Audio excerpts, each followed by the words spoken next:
Welcome back to FMR Therapy's YouTube channel. JC here, the People's Therapist. We are going to attempt to release your super tight posterior cuff today. You're going to need a lacrosse ball and a wall. So really where I want you to be with your ball is right on your shoulder blade. If you put your arm straight up in the air, this back side of the lower part of your armpit is your shoulder blade. That is a bone. So that's where we're trying to actually put this ball, is on the back side of that bone. So however it's easiest for you to maneuver yourself. I know some of you bros out there with your big guns have a hard time doing this action.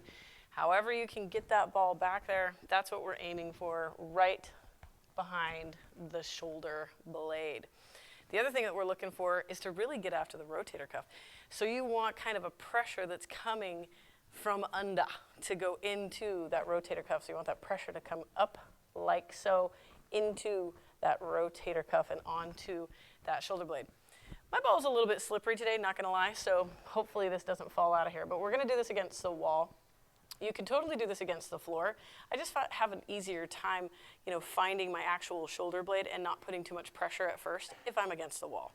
So I've got it right behind my shoulder blade. I am going to let go of it and just kind of roll it around in there and find something that doesn't feel like I want to do this. That's usually the best place that you want to be.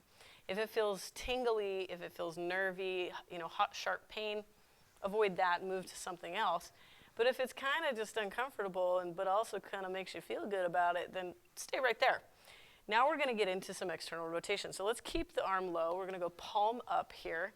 And we're just going to try to expand in our rib cage, expand in our chest, and start bringing our thumb towards the wall that we've got the ball on, right?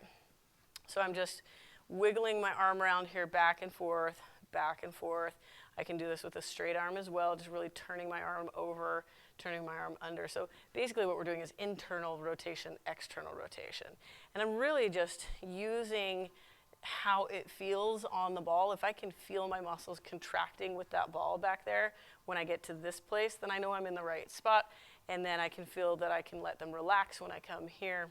That's also the right spot because those are your external rotators. So we're just spending some time in there. We want to just show them some love because I haven't met anybody yet who doesn't have a tight posterior rotator cuff. So let's give them some love in there. Get a ball in it, spend 30 seconds to a minute on each arm. This is a great warm-up tool for any overhead pressing, bench pressing, even pulling and pull-ups and things like that, to really just kind of pay some attention to that posterior cuff right before you're doing a workout. Get after it. Thanks for sticking around.